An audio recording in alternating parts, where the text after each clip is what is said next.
et bienvenue dans ce nouveau podcast. Donc là, nous avons une bonne équipe avec nous. Nous avons Mizumi, Salut à toutes et à tous. nous avons Gokujo, Salut, bonsoir, bonjour à tous. et nous avons notre belge favori, Shunan Gohan. Ah que bonjour, et bonsoir plutôt. Et nous avons un superbe invité, donc un pilier du forum Manga Myth, un très grand connaisseur de l'œuvre Dragon Ball, j'ai nommé Dr Reishi. Bonsoir tout le monde. Bonjour, bonsoir. Ça dépend à l'heure que vous écoutez tout ça, bien sûr. Ouais, exactement. Bah écoutez, on est super content que tu sois avec nous là pour ce podcast. Bah, Donc, merci de m'avoir invité déjà. Ah bah, merci à toi d'y avoir répondu. Donc, qui dit Dr Reishi, donc vous en doutez, on va parler des OAV, des jeux vidéo, donc sur tout ce qui tourne autour du Dr Reishi. Et on a avec nous un super spécialiste en la matière. Bah, on a le Dr Hachi en personne. Hein. Exactement. On aurait pu avoir Hachiak, mais c'est un peu plus cher donc. Ouais, c'est ça quoi. On aurait pu avoir Genki, mais il est un petit peu occupé. Voilà, Ouais. Genki qui nous pond de remarquables vidéos, justement unboxing. Donc, on avait déjà fait de la publicité sur sa page, donc allez le voir. On lui fait des bisous, bien sûr. Oui. Ah oui. Oh que oui.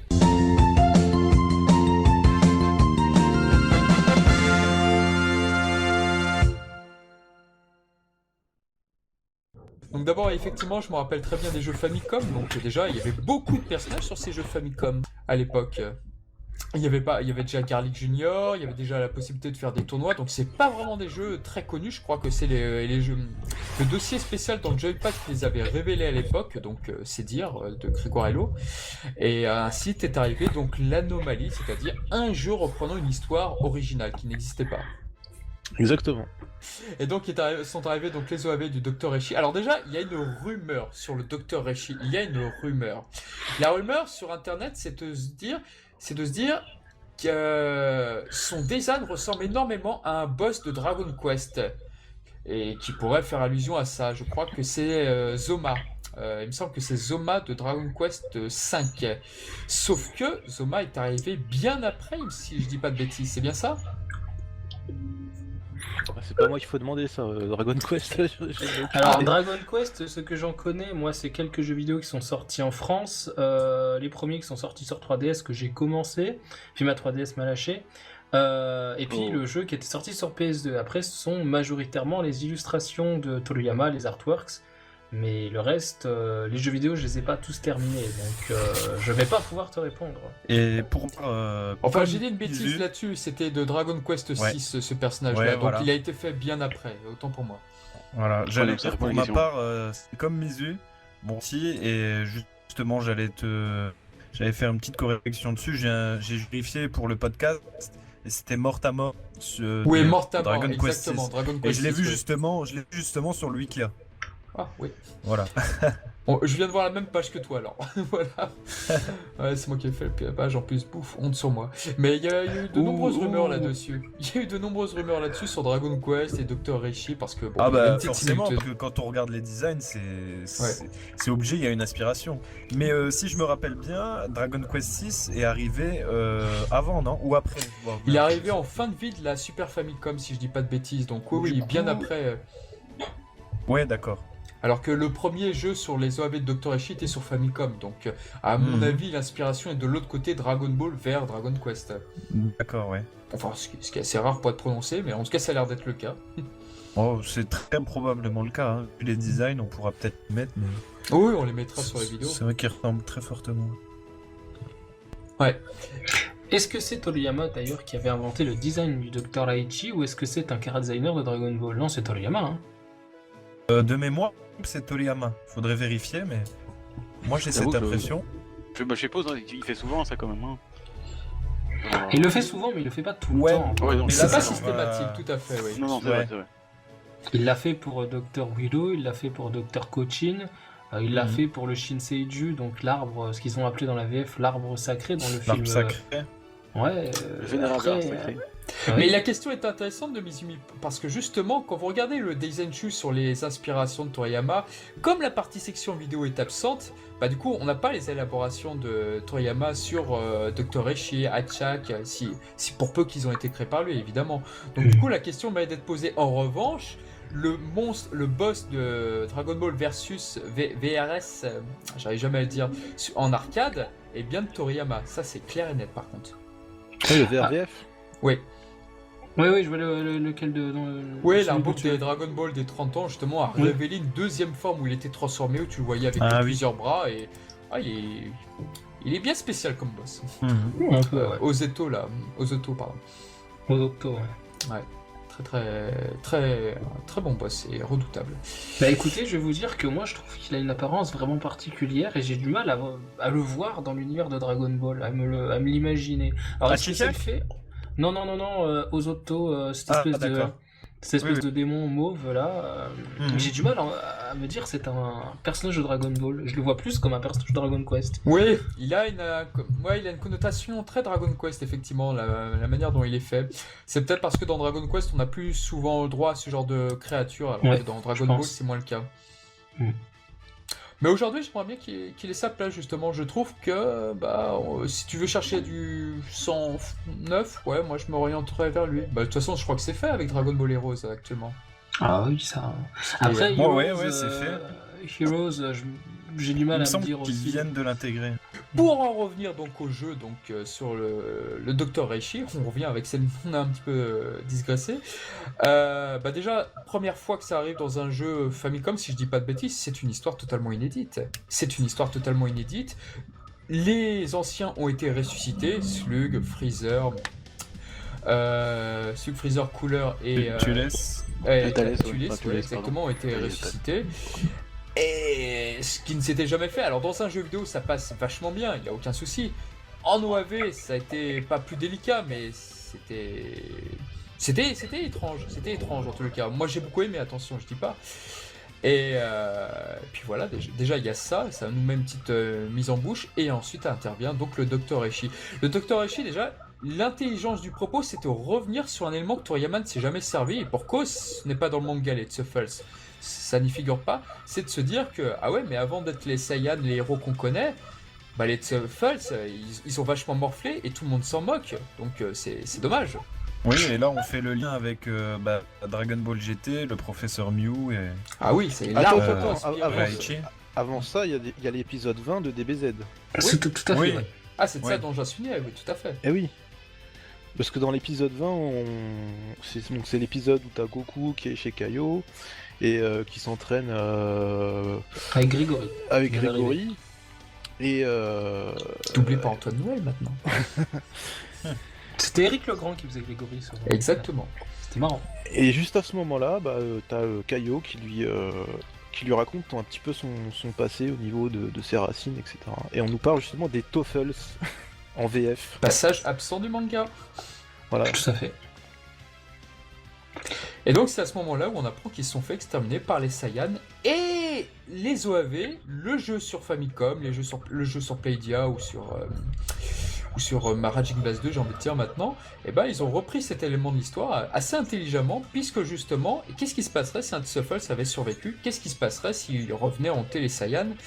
C'est ce à quoi répond le scénario, et c'est assez brillant, j'ai envie de dire. C'est une partie du scénario que personne n'avait exploré, et dont même Toriyama aurait pu même effectuer de lui-même, j'ai envie de dire, quoi. C'est vrai, je suis d'accord avec ça.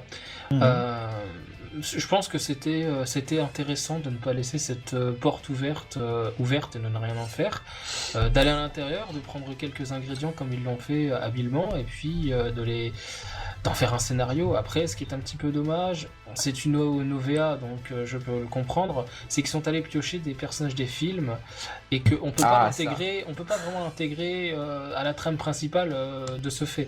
Ah ça, Slug et Tulis, c'est un gros problème. Et oui, donc c'est le regret que j'ai à formuler. Après, question scénario, bon, c'est pas foufou, sitôt que les personnages apparaissent, on a... je sais plus, je crois que c'est Kaio qui dit ça dans la première version, celle des années 90, et Bulma qui nous dit ça dans la version remake qui a été recréée pour le jeu Raging Blast 2. Dès qu'on annonce à Goku et compagnie que ce sont des guerriers fantômes, des Ghost Senshi, ils trouvent le moyen de les tuer. Oui. Magie, mais pourquoi, comment, d'où ça sort Je trouve ça dommage. Ça fait très jeu vidéo à ce moment-là, une fois Oui, que tu bien as sûr. compris la Bah, technique, bien En même voilà. temps, c'est le but, hein, c'est un OVA d'une soluce de jeux vidéo. Donc, Voilà, on peut s'attendre exactement. à grand chose. C'était pour solutionner le jeu sur la console, la moi, très je suis méconnue du genre, Playdia. Moi, je suis du genre à me dire que si on fait un scénario, on le fait ou on le fait pas. Tu vois ce que je veux dire? Non mais Gohan a donné la réponse. Bien sûr. Voilà. Écoute ma réponse, Mizu. Mais t'aurais pu aussi, tu vois, avec un scénario un tout petit peu plus dense, faire quelque chose de petite, manquer deux, trois petites phrases pour qu'on puisse dire bah tiens, Goku peut les massacrer maintenant, tu vois. Ça tient en 2 phrases en fait. Et quand Ouais, c'est non, pas c'est fait, vrai. moi ça me sort par les yeux, je déteste ça m'énerve. C'est vrai qu'ils auraient pu faire une étoffée, hein, ça c'est déjà fait, hein, je veux dire.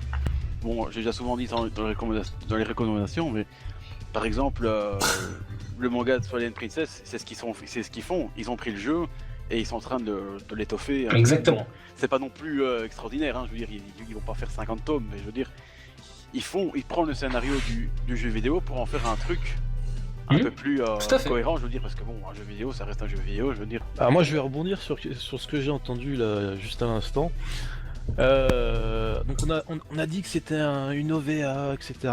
Moi je suis pas d'accord. Le titre, enfin l'appellation de cet ovni de la Japanimation, j'ai envie de dire, c'est Visual Guide. Donc c'est un guide visuel qui en fait. Ah ouais. Oui, c'est écrit sur la tranche, Ah non, je savais pas, des vous, VHS, etc. Et en fait, ça a été fait à la base pour solutionner le jeu Famicom et orienter les joueurs à certaines actions dans le jeu. En fait, c'est son but premier en fait. Donc à ces OVA, pardon. Les deux se valent. Ouais, les deux se valent, on en a parlé Ouais. tout à l'heure. Ouais. Et ensuite, je sais plus c'était quoi, qu'est-ce qui avait été dit après. D'étoffer un petit peu pour répondre à 2 interrogations du scénario, parce que ils ont quand même dû romancer légèrement l'histoire. Et moi, ce que je disais, c'est que si ça tient à 1 ou 2 phrases, quitte à avoir fait l'effort d'apporter un petit peu de scénario à tout ça, à ce guide visuel, si ça tient à si peu de choses, pourquoi ne pas l'avoir fait? Et moi, quand je vois que l'effort il est fait, mais pas jusqu'au bout, ça me sort du truc, ça m'agace, je trouve ça vraiment dommage, quoi. Parce que en dehors de ça, j'ai pas de reproche à formuler. J'ai pas de reproche.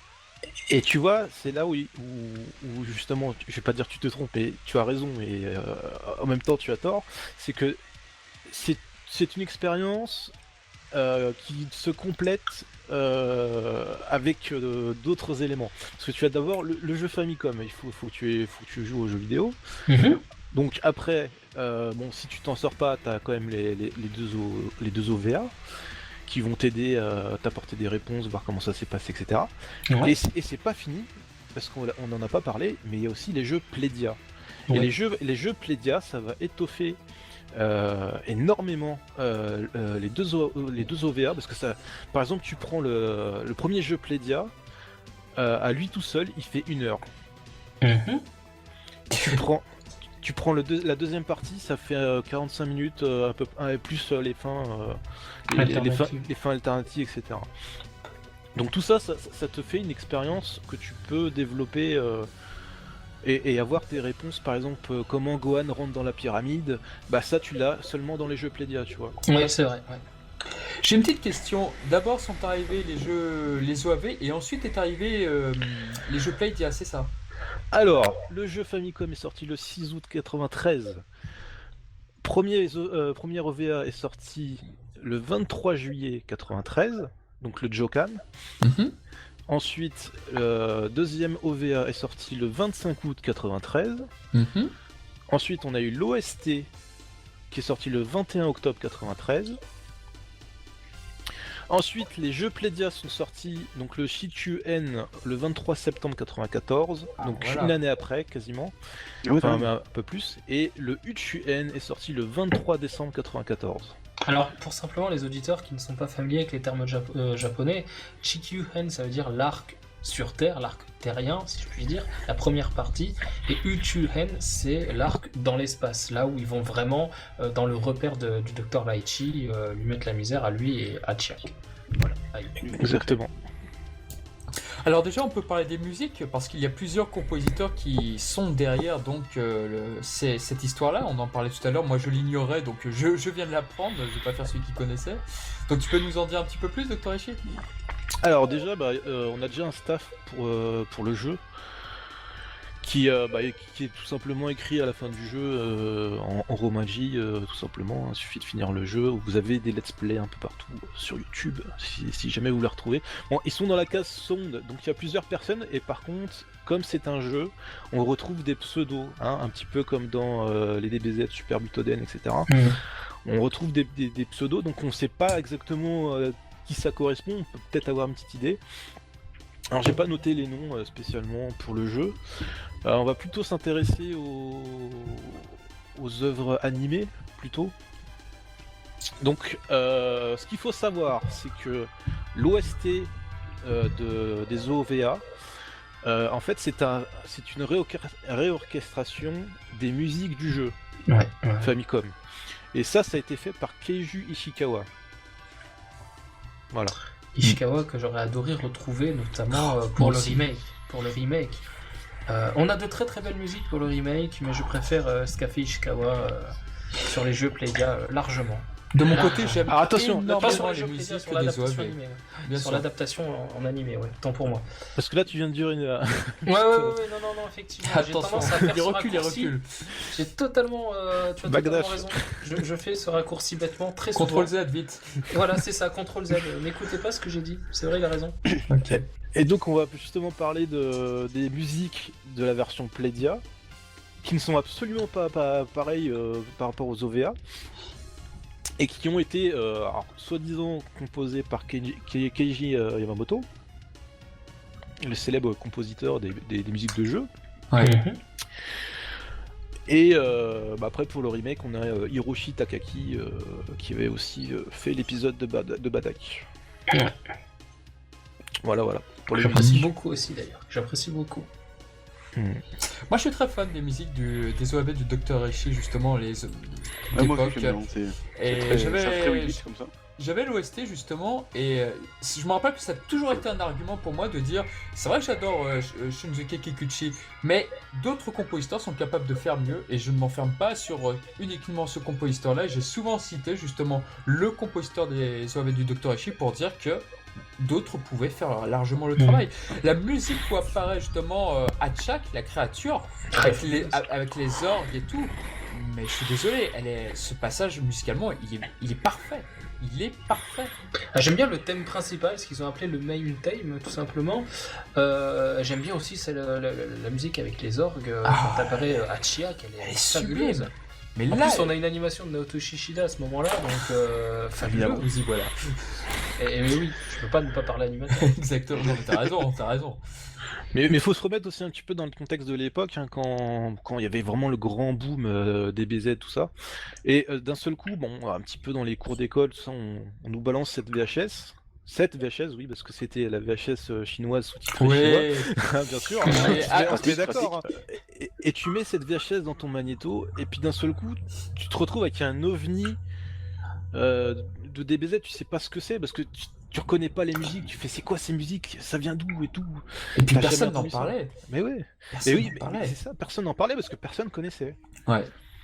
Et quelques mois, quelques années plus tard, on en a eu écho dans les Dorothée Magazine, bien évidemment. C'est là où je l'ai découvert pour ma part. Voilà. Moi, Et, c'était avec Joypad. Le fameux docteur Eggy. Hein. Oui, La revanche du Dr. Eggy. C'est vrai, Ouais, c'était comme exactement. Dorothée, Pascal Lafine qui avait dit ça, oui. Ah punaise. On sait pas d'où ça sort, mais bon. Ah, il était bon, lui. Et ouais, la revanche du Dr. Eggy, le titre de tu ne sais pas d'où ça sort. Ah, c'est ça, on sait pas d'où ça sort, mais... C'est vrai, le docteur Eggy. Comment on peut orthographier ce nom comme ça? Mais bon, c'est comme Rabix ou les autres âneries du genre, hein, on sait pas d'où ça sort. Mais ça Oui, Rabix. Alors moi j'ai une théorie Ah. pour le Dr. Eggy. Alors je dis pas que c'est ça, hein, mais on va dire qu'il y a un certain passage dans la deuxième partie des OAV où t'as Goku qui prononce Docteur Aichi, tu vois, comme ça. Et merde, j'ai mon truc qui tombe à côté. pas pratique. Et donc il s'énerve comme ça. Et ça a dû être les gens ont dû entendre Dr Eiji, tu vois. Ah. Eiji, c'était assez connu. T'avais par exemple Eiji dans Toshinden, t'avais Psychometer Eiji, tout ça. Et ça a été mal orthographié en français en Egi par la suite. Ils auraient pu mettre Dr Echi aussi, ça aurait été sympa. Voilà. Ça. Alors que bien sûr, Le Docteur Ichi, tant qu'on y est. Dr Raichi, ses origines, ça vient du mot litchi, hein, c'est le Ouais, fruit. tout à fait. Le fruit, ça vient parce que à la base, c'est la planète plante qui devient après Vegeta, etc. Mm. Et c'est vrai que beaucoup l'ont appelé Egi pendant des années. Et heureusement, Kazé nous a sorti les Blu-ray avec enfin le remake et avec la bonne traduction. Et merci à eux. Voilà. Ouais, c'est vrai. C'est vrai que ça fait plaisir. Je l'ai toujours pas acheté malheureusement ce Blu-ray. C'est le Blu-ray du remake, hein, attention, on est d'accord. Oui, Oui, mais- oui, il y a que le remake. Hélas. Parce que malheureusement l'original est bloqué. Il y a des droits qui sont derrière et Comme ils d'hab, ne quoi. peuvent. Bah ils peuvent pas être sortis. Et aux États-Unis aussi c'est pareil, il n'est jamais sorti. En Il fait, n'est qu'au Japon. c'est Tu l'as bloqué. sur la Dragon Box, je crois, de Dragon Ball Z, la première partie, me semble-t-il, la première Dragon Non, Ball. la deuxième partie. La deuxième? Ouais. Ah oui, c'est l'un des derniers disques, il me semble, maintenant que tu le dis. Et en fait, c'est bloqué à cause de Bandai. Oui, Ouais, c'est ce salaud. qu'on m'avait dit, tout à fait, oui. Parce Ouais. que c'est Bandai qui a les droits, parce que c'est eux qui ont fait les jeux Playdia, Ouais. et donc c'est eux qui ont produit aussi les OAV, et c'est eux qui ont sorti aussi le jeu Famicom. Hmm. Donc c'est eux qui ont, Et oui. qui ont les droits de tout ça, quoi. Donc du coup, pour contourner le problème, bah il y a eu ce remake en fait. Alors le remake c'est particulier parce que ça a été fait pour introduire un personnage qui était connu mais que personne connaissait en fait. En gros c'est ça le délire. C'est que au Japon le perso était connu, mais aux États-Unis, en Europe, etc. le perso n'était pas connu. Donc il a fallu l'introduire parce que tu sors quand même un perso pour un jeu que tu vas vendre un peu partout, tu vois. Ouais. Donc à partir de là, ah oui, faut qu'on fasse un truc les mecs. Et ouais. Pour Raging Blast 2, pour info. Exactement, voilà. Donc ça c'est sorti en 2010. Ouais. Et, J'étais triste de ce remake, j'étais triste moi. et le Ouais, remake t'es pas est si mal que ça. Hein. le remake Ah, je l'ai trouvé. Vas-y, Dr. Leichi, tu nous disais? le remake est discutable à la fois au niveau du design, au niveau de sa durée Oh oui. et au niveau du contenu. Moi j'attendais vraiment quelque chose de bien et j'étais à moitié déçu, on va dire. Déjà, le docteur Raichi qui perd son charisme avec ses moustaches, ils lui font une barbe de clodo, tu sais pas d'où ça sort. T'es là, tu fais ah non, ils ont Oh, pas le fait Ça ça. sort de la plume savante de Tadayoshi Yamamoto. Oui, c'est bizarre Yamamoto, quand je voyais ces modèles shit là, on n'a pas compris qu'on a vu Bah ça. Goku en fait, moi j'avais fait pour le fun et pour le troll, j'avais posé des petits oiseaux sur ses cheveux tellement il me paraissait en plastique, tu vois, en plastique dur. Tu sais, il y a ce gars, cette espèce d'asiatique qui porte une perruque brillante là de Goku en fait. Et j'ai l'impression de voir les cheveux dessinés par Yamamoto quand je vois cette perruque là, c'est un goodies dégueulasse. Et déjà ça m'avait beaucoup choqué. Je me dis mais où sont les cheveux qui bougent en fonction qui suivent les mouvements des personnages, qui suivent les corps comme le fond des cheveux. J'ai l'impression que les persos se sont mis un pot de gel et que ça a séché en plein soleil, tu vois. Je trouvais ça vilain. Vegeta il avait fait des séances d'UV, Trunks aussi d'ailleurs. Gohan ouais, il était méconnaissable, c'était un personnage random de Dragon Ball, on aurait dit un terrien avec le Doki de Gohan et la coupe de Gohan en fait. Un cosplay de Gohan dans Dragon Ball en animé. Oh là. Et puis Raichi, j'en parle même pas, sa tronche, l'espèce de grosse beubare qui pendouille, perfourasse quoi. Non, c'était vraiment pas chouette. Et puis surtout, c'était nettement moins violent que les OAV d'époque. Oh bah c'est passé à l'autocensure bien sûr. Oui. Ah oui, là c'est. Mais ça, c'est normal, hein. C'est depuis. Non, cette mais époque-là. à ce point-là, c'est. Juste depuis cette époque-là. C'est...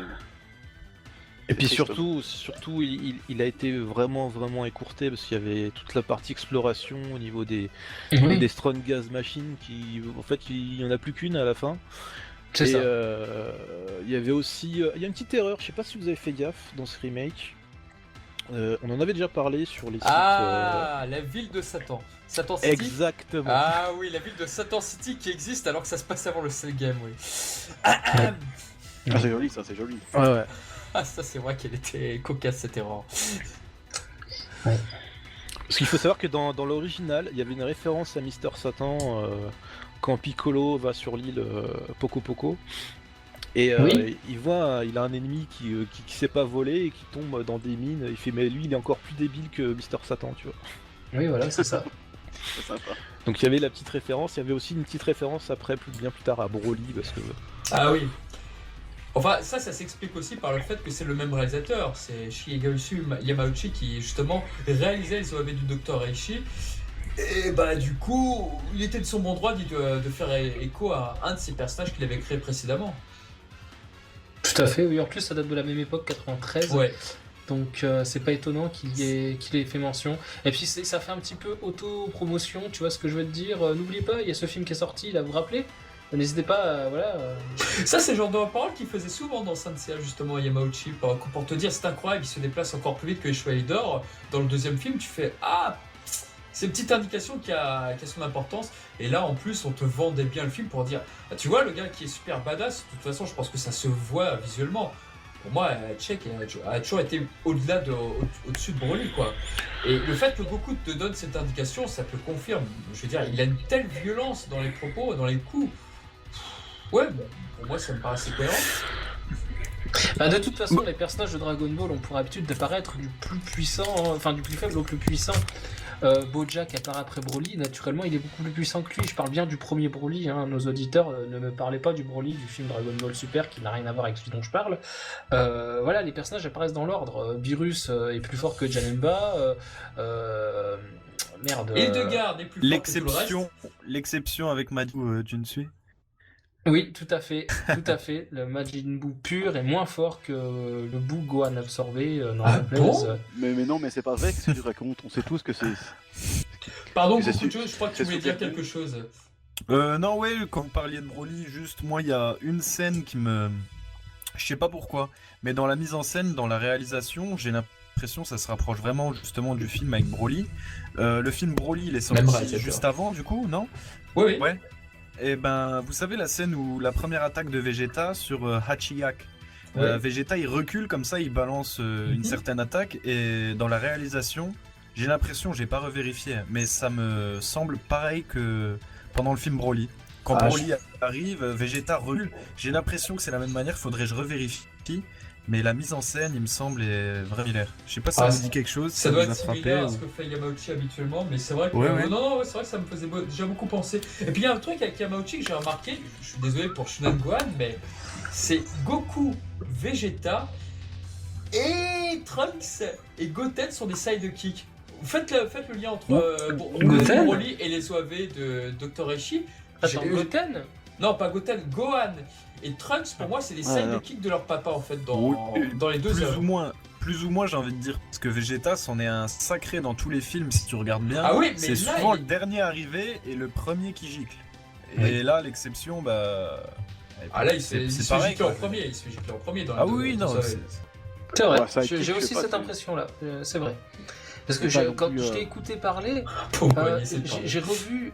Ouais, excuse-moi, parce que je trouve que ça va très très bien avec ce qu'il disait, mais je t'ai écouté parler, j'ai revu les différentes scènes dans ma petite tête, et ouais, c'est même exactement la même impression. Pareil, je suis d'accord Ouais. avec toi. Ah bah merci. Oui, Bah, Gohan. je sais pas pardon. si c'était vraiment des sidekicks dans le sens, ils servent Il pas à va grand content. chose, mais... Non, ils servent à mettre en valeur Goku et Vegeta. C'est-à-dire que c'est Gohan et Trunks qui se prennent les rafales de coups, il me semble, par Yaché. Et c'est là où Goku va comprendre justement la technique, si je puis dire. C'est vrai que Gohan prend vraiment cher dans Ah cette oui. OVA, c'est limite flippant et C'est je le pas vois faux. mal. Ouais, de nos jours, je vois mal ça qui passe. Ouais, non, c'est vrai qu'il prend cher, ça c'est clair. Et puis il y a le Faudrait phase qu'il- où Piccolo faudrait sauve qu'il juste combatte avant. pour ça. Et puis Mais Piccolo qui est le sauveur de Gohan une nouvelle fois. Bon, il est dans les Oui, autres Pas films. condamnable, quoi. Mais là, je sais pas. Moi, j'ai toujours beaucoup rapproché à Broly là-dessus, ces OAV. En tout du moins, Ouais, la c'est deuxième vrai partie. À nouveau, Gohan est sauvé par Piccolo avec un Senzu, etc. Ouais, non, le truc est assez similaire, ouais. Ouais, non, ça c'est clairement clair. D'ailleurs, petite parenthèse, le screen où on voit Piccolo donner le Senzu à Gohan, c'est ce qui finissait, je crois, le Dorothée Magazine que j'avais acheté où j'ai découvert le fameux Dr. Egi, en fait, donc qui était le fameux Dr. Raichi en réalité. Et j'ai découvert cette image comme ça, Gohan avec le Dogi déchiré, blessé, avec Piccolo qui lui donne un Senzu, Piccolo qui est aussi dans un sale état. C'est vraiment Ah ouais. l'image que je garde. C'est la première que j'ai découverte. Et je pense que peut-être quand on me parle de ces OVA, c'est vraiment cette image qui ressort tout de suite, systématiquement. Et... C'est bien, c'est bien. Ouais, voilà, c'était la parenthèse sur Je raconte ma vie. Mais je trouve ça. Non, c'est intéressant, c'est intéressant. Non, mais tu vas raconter ta vie. Non, mais je trouve ça intéressant de voir quand même que, mine de rien, un magazine a réussi, en une image ou deux, parce qu'il y avait vraiment très très peu de screenshots de ce film-là, à nous vendre en fait quelque chose qu'on ne connaissait pas du tout en France, mais pas du tout. C'était vraiment... C'est Ouais, avec ouais. deux images, comme quoi la folie de Dragon Ball dans les cœurs des fans était là, quoi. Alors, on en parlait quand même un petit peu dans les magazines de jeux vidéo. Et Oui. il y avait même eu une référence, enfin, il y avait une petite. Bah, Joypad, oui, c'en est pas, Joypad. Dans les joypads, dans les jams, quelque chose. je sais Oui, plus Jam quoi. aussi, oui. Et je me rappelle, il y avait une photo de Dachiak, et en légende, en dessous, il y avait marqué non, ce n'est pas. Fusion, oui, Voilà. je laisse le Jam. Voilà, on est d'accord. Ce n'est pas la fusion de Freezer et Cell, c'est un nouveau personnage boss d'un jeu vidéo. Oh là là. Ah ouais, parce que c'était la mode des fusions à C'est vrai. cette époque-là. Voilà. Ah non, non, c'est clair et net. Mais vraiment, ces OAV, c'était du pain béni. Puis la première fois qu'on les a vus, tous en pirate, parce que bon, voilà, je sais pas s'ils étaient sortis en DVD autre que les Dragon Box. Je crois qu'ils sont sortis séparément après derrière. Support vidéo. Ouais. Donc déjà, c'est sorti en VHS au Japon en 2 parties. Donc partie 1, partie 2. Ensuite, il y a eu une VHS pirate, donc je pense que c'est en cantonais ou un truc comme ça. Donc en japonais sous-titré cantonais, avec... Connerie. Comment ça? Rien. Rien. Comme le Yes. Gohan. Et en fait, sur cette VHS, il y avait les 2 parties. Seulement, il manquait juste un petit truc, le texte de la fin de la première partie qui n'apparaissait pas. Et aussi, il y a eu une version sous-titrée anglaise, avec les sous-titres jaunes bien flashy comme on aime. Je crois que c'est cette version-là que j'avais dû voir. Donc ça, c'est pour les VHS. En DVD, on a bien sûr eu la sortie surprise dans les Dragon Box, donc dans la deuxième partie de Dragon Ball Z, qui accompagnait justement l'histoire de Trunk aussi, qui faisait partie des bonus. Et en DVD HK, c'est sorti aussi.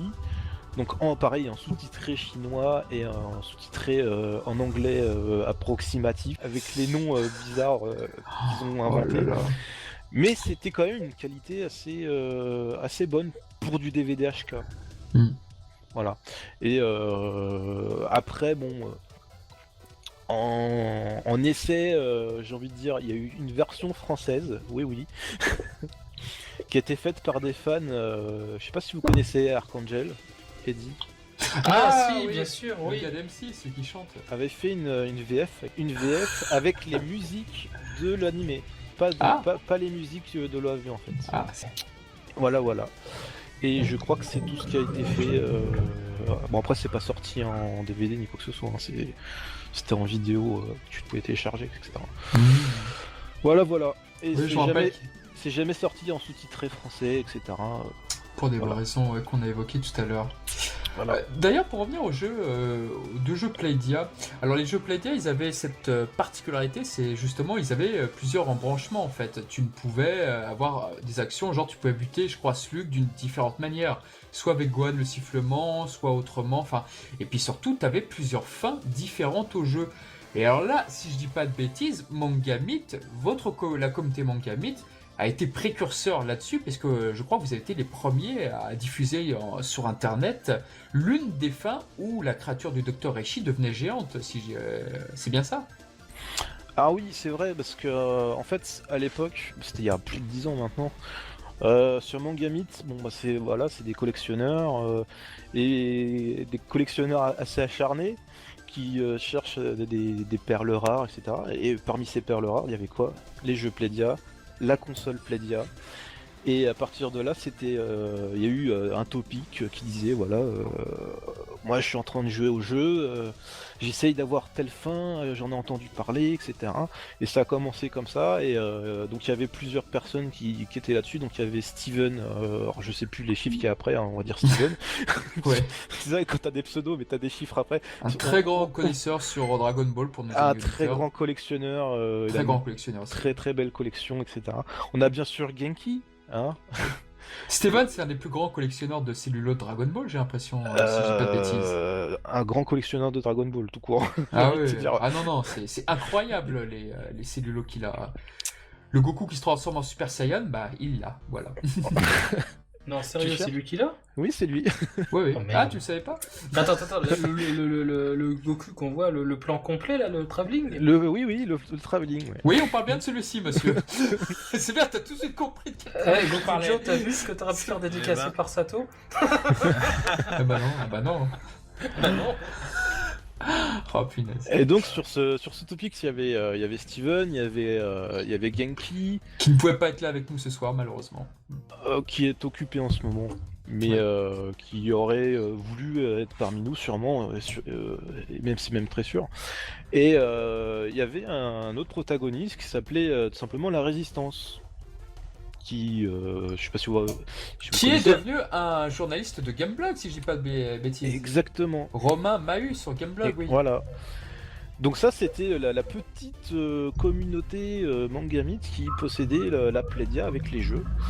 Et à partir de là, ils ont commencé à échanger, etc. Et puis t'as Genki. À un moment, il a réussi à avoir la bonne fin. Et il s'est dit, oh, faut que je recommence et je vais la capturer. Et c'est à partir de là où cette fin a été diffusée. Et je me rappelle exactement de comment ça s'est passé, parce que c'était Steven qui avait dû donner un petit peu la solution de à quel moment il fallait faire quoi. Et au moment de la capture de cette fameuse fin, il y avait Gokuda qui était sur MSN à l'époque, et qui envoyait des petits messages à Genki en même temps, et du coup on entendait des tududu pendant qu'il capturait, et du coup c'est resté dans la vidéo. Alors je sais pas si vous avez fait attention à ça. Alors Gokuda, c'est Léo de DB Time pour nos Voilà, auditeurs. exactement. Et voilà, mais il a foiré la capture. Voilà, ça avait fait un petit peu foirer la capture, mais c'est pas grave, on l'entendait qu'une fois ou deux, et... et je me souviens qu'après il a dit ouais, t'entends les petits tududu, bah c'est toi qui m'as envoyé des messages. Et voilà, donc ça fait un petit buzz, tout ça, parce que voilà, les gens ils découvraient, oh, on n'avait jamais vu ça et tout, la fin avec le Genki Dama, le super Genki, Genkidama, c'est le vrai, super Genki Dama, attention. c'était un truc de malade, quoi. Personne n'avait vu cette fin. Et comme elle était absente des OAV, cette fin, c'était fou. Parce que les gens s'imaginaient que la fin du jeu serait similaire à la fin des OAV. Oui, C'est vrai. bah là on peut directement démarrer sur qu'est-ce qu'il y a en plus sur ces versions Plédia en fait. Justement, combien il y avait de fins en tout? Il y en avait 5? Il y avait 4 ou 5 je crois. Il y avait la fin où il devient géant. Il y a la fin quand il devient géant. Il y a la fin normale. Mhm. Il y a la fin avec le Super Genki Dama. Y a pas une fin avec une espèce de petite fée là derrière ou je sais pas quoi là? Ah, c'est quand il devient géant, ça, non?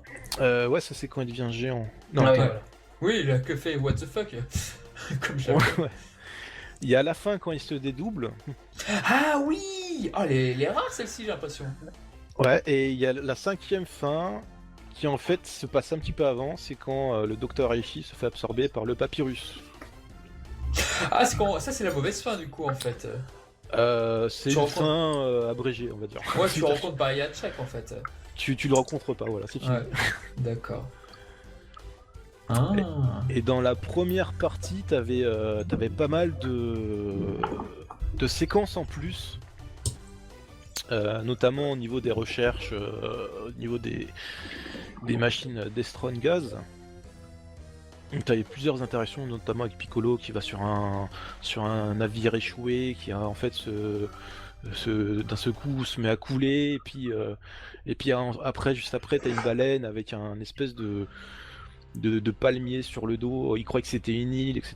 En plus, tu croises d'autres personnages comme Tao Pai Pai, Oui, c'est vrai. que tu croises une ou deux fois, je crois. Et pareil, Yajirobe, tu le vois aussi. T'as plein de petites séquences comme ça. Et donc ça, c'est pour la première partie. Qu'est-ce qu'il y avait d'autre d'inédit? Bon, tu vas voir Karine. Oui, c'est vrai qu'il était présent, oui. T'avais Karine, tu peux T'as aller eu voir. Paipa, je crois qu'on le voyait au générique de fin, non? Il y avait pas un truc? Ouais, tu Ouais. le vois dans le générique de fin, ouais. Et d'ailleurs, t'as plusieurs génériques de fin, plusieurs musiques de génériques de fin. Oh putain, ce bonus de fou quoi. Le joueur était vraiment récompensé avec tout ce jeu Playdia. Et donc la première partie était assez linéaire en fait. Il n'y avait pas de choix multiples. Enfin, c'était vraiment un arbre assez linéaire. Donc t'avances et puis tu fais vraiment l'histoire comme dans la première partie des OVA. C'est pas loin d'être comme Butoden 2 finalement. Exactement. Et dans la deuxième partie, tes choix vont influencer sur la fin que tu vas avoir. Voilà. Ah non, c'était vachement bien en tout cas d'avoir fait ça. Et dans la deuxième partie, donc t'as d'autres personnages inédits que t'as jamais vus. Donc bien sûr t'as la fée qui va te permettre de trouver la perle. Enfin, en fait, si tu veux, pour traverser le champ de force pour aller jusqu'à la planète des ténèbres du Dr Raichi, en fait tu as besoin de 2 items dans le jeu Famicom de base, que tu vas chercher dans le jeu Famicom de base. Tu entreaperçois dans les OVA. Hein, vous avez 2 cases avec tiens il faut aller chercher ça, etc. On n'a pas plus de détails, et les détails on les a dans les jeux Playdia. Donc on a on a 2 planètes à aller fouiller, plus une espèce de vieux satellite en dérive, je sais pas quoi. Et dedans on va trouver des personnages assez inédits. Donc on a la fée qui va nous permettre d'obtenir la perle. On a une espèce de Pokémon marin là, qu'on retrouve dans la planète aquatique, qui va nous permettre de récupérer l'anneau, qui va aussi nous permettre de passer le champ de force. Et on a dans l'espèce de station désaffectée un marchand avec qui on va pouvoir acheter un aspirateur ou prendre un miroir cassé ou une vieille casserole, etc. Et on aura une petite interaction qui va influencer justement sur des petites séquences en plus. On notera aussi dans le début de la deuxième partie une interaction avec Kame Sennin. On peut faire un choix avec Kame Sennin au début qui influencera sur la fin, mais vraiment la toute fin du jeu, où en fait on a appris une VHS coquine que Vegeta lui rebalancera dans la gueule. Fabuleux. On a une petite séquence comme ça à la fin. Ah, c'est passionnant. Ouais. On a vraiment des petits trucs comme ça assez sympas. Ah Mine non, de rien, quand on se projette avec ce qui sort aujourd'hui comme jeu vidéo et la jouabilité, pas la jouabilité, la durée de vie du jeu, les petits bonus, les petits trucs en plus comme ça, je remarque que ce jeu Playdia qui est sorti il y a plus de... combien de temps maintenant? Ça fait plus de 20 ans. 20 ans, ouais. Plus de 20 ans. 25 ans, ouais. Oh là là, déjà. Et oui. Ah, j'en ai vu. Mine de rien, ce jeu n'a pas grand chose à envier à ce qui sort aujourd'hui sur Dragon Ball, clairement. Alors je vais avoir tous les fanboys de Fighters qui vont me tomber dessus en me disant ouais mais c'est un pur jeu de baston, etc. Non mais ok, mais sur tout le côté bonus, là les petites interactions comme tu le dis, les quêtes annexes entre guillemets si on peut les appeler comme ça, y a vraiment quelque chose, les fins alternatives, on a vraiment quelque chose qui est vraiment bien foutu quoi. Pour quelque chose de si ancien surtout. Et ce qu'on doit dire aussi, c'est qu'aujourd'hui, on est en 2019 et il n'y a toujours pas d'émulateur Playdia. Ouais. C'est-à-dire, si tu veux jouer à ça, il te faut la console et les jeux. C'est incroyable ça. Tu C'est peux- pire que la Sega Saturn. Tu peux trouver les jeux en ISO, mais tu peux pas y jouer. T'as pas d'émulateur. C'est dingue. Oh Elle est- putain. La machine est si délicate que ça à émuler? Non, mais en Ou fait, ça n'intéresse personne? je crois que ça intéresse personne. Alors que si, ça intéresse des gens, bien sûr. Et nous, ce qu'on avait fait à une époque, enfin, on avait commencé à une époque sur Mangamite. On avait lancé un petit projet de convertir toutes les vidéos, donc de capturer toutes les vidéos des jeux Playdia et de les convertir en DVD jouables. Donc sur ta platine DVD, tu pouvais jouer aux jeux Playdia. C'était notre projet.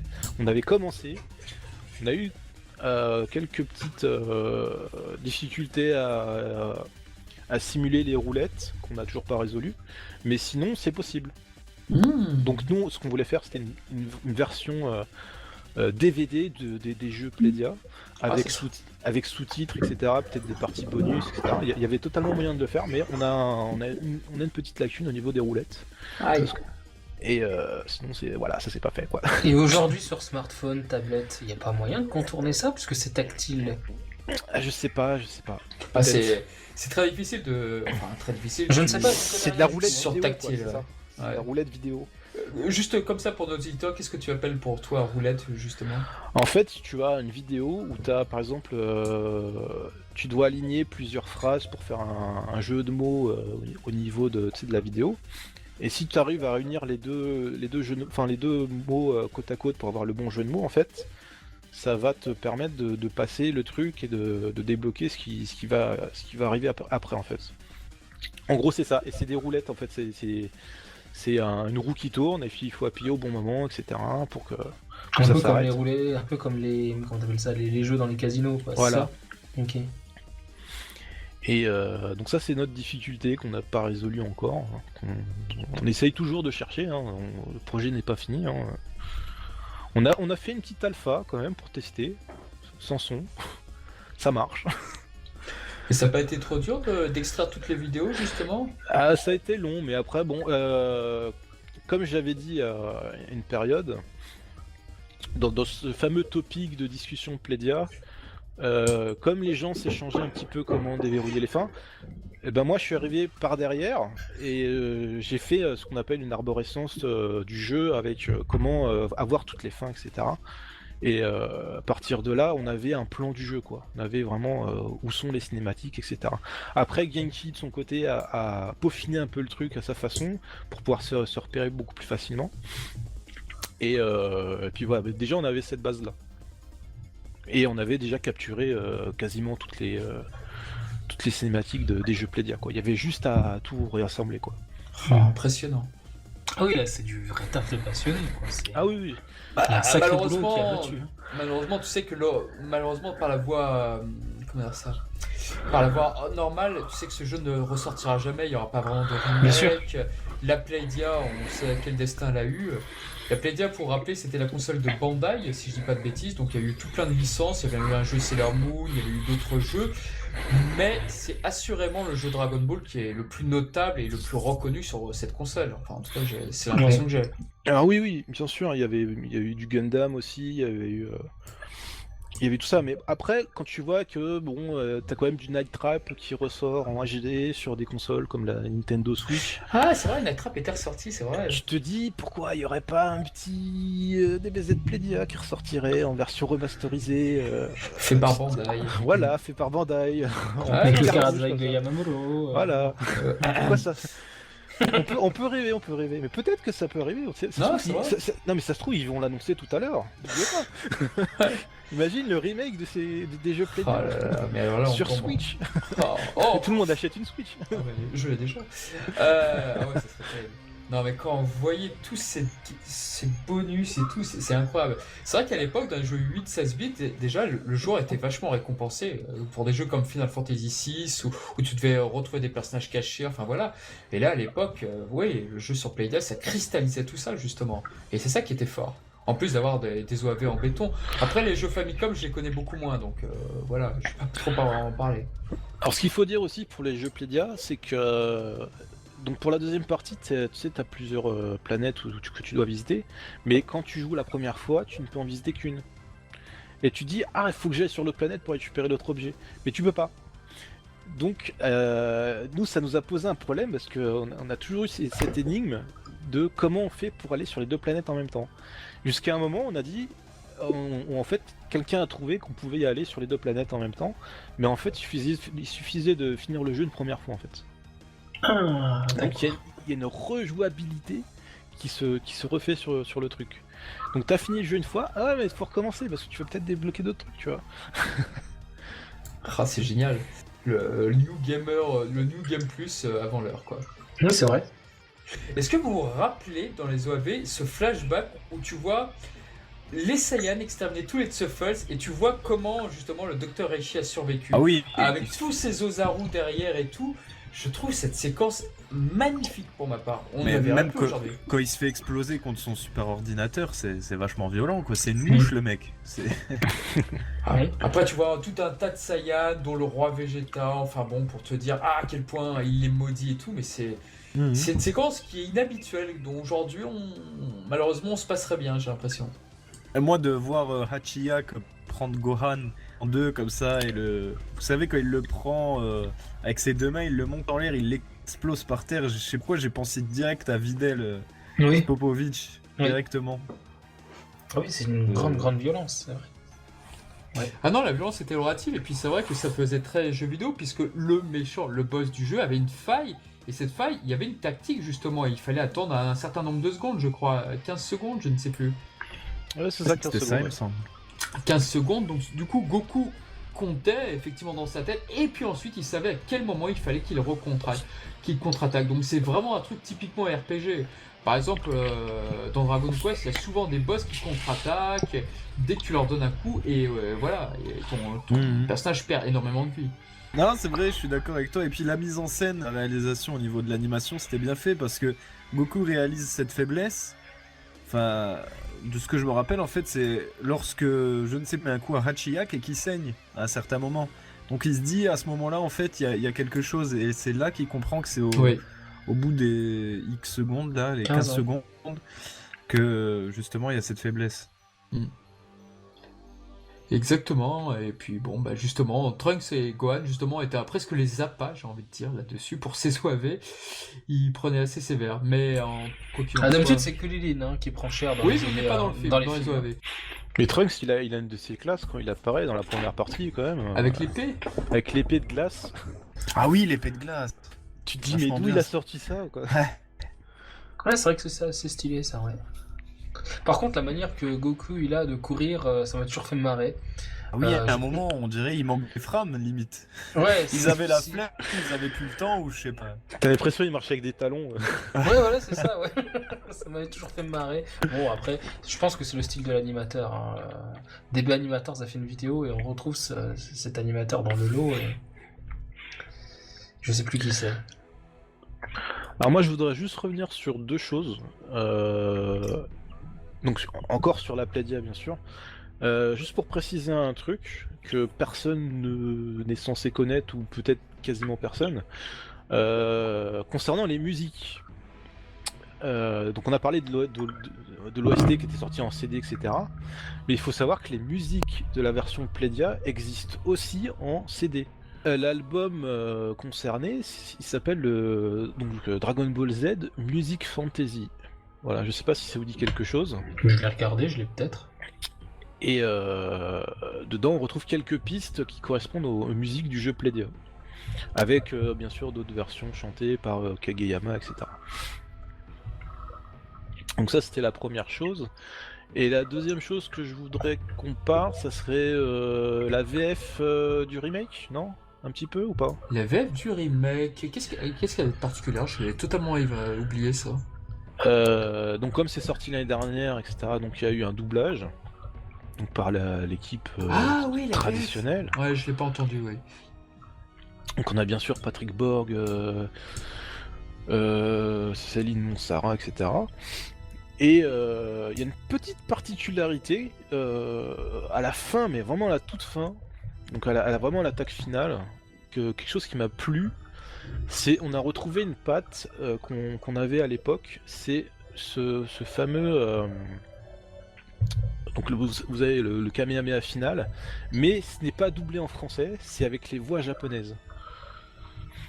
Donc on a de la VF qui se retrouve sur de la version japonaise, et j'ai trouvé ça vraiment un petit clin d'œil aux années 90, parce que maintenant ils refont ça, ils refont un petit peu tous les cris, etc. Au niveau de la VF. Donc c'était vraiment un petit clin d'œil assez sympa. Une autre chose que je voulais dire aussi, c'est que dans ces OVA, je parle de ceux de 93, c'est quand même du spectacle, parce que des Kamehameha, il y en a quand même pas mal. Hein. Il y en a au moins 4 ou 5. Hein. C'est vrai. Tu prends Broly, il y en a un. C'est vrai. Donc voilà, c'était à peu près tout ce que je voulais dire dessus. Après, j'ai envie de te dire que moi qui suis un grand fan d'animation, quand ça se bat avec des attaques de ki, j'ai tendance, c'est triste, hein, mais à faire avance rapide jusqu'aux phases de combat pur qui nécessitent du coup plus de dessin, du storyboard plus travaillé, plus pensé, plus peaufiné, plus réfléchi, plus élaboré qu'un Kamehameha où t'as un plan où le personnage il va mettre les mains en avant, mettre les mains sous le côté, le lancer. Tu vois ce que je veux dire? Ça reste quand même beaucoup moins élaboré que toute une joute au corps à corps où t'as de l'esquive, de la protection, de la téléportation, ça se déplace dans le décor, etc. Tu vois, t'as du vrai déplacement. Ou le Kamehameha, ça reste quand même une scène où les personnages restent figés, ils se déplacent pas pendant le Kamehameha, à part à quelques exceptions près. Mais donc c'est vrai que les phases avec le ki maintenant, de plus en plus, j'ai tendance à les zapper.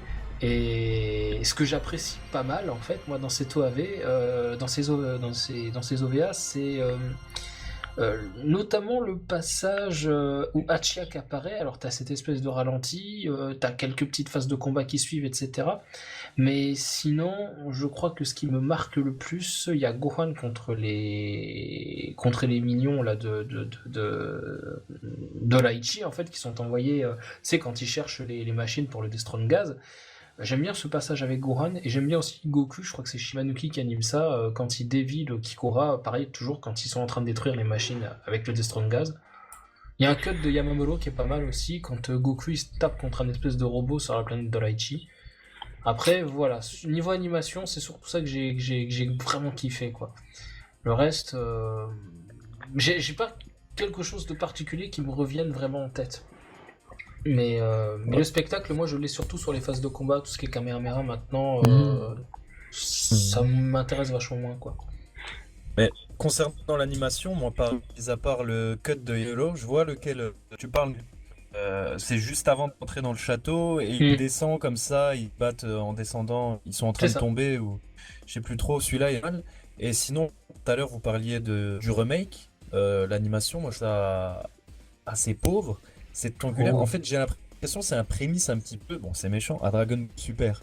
Je sais pas ce que vous pensez au niveau de l'animation. Et pareil, avec quelques éclats, parce que Dragon Ball Super a aussi quelques éclats, notamment la fin, avec Shida, il me semble, qui a des attaques simultanées. On reconnaît bien sa patte, là, ça part dans tous les sens.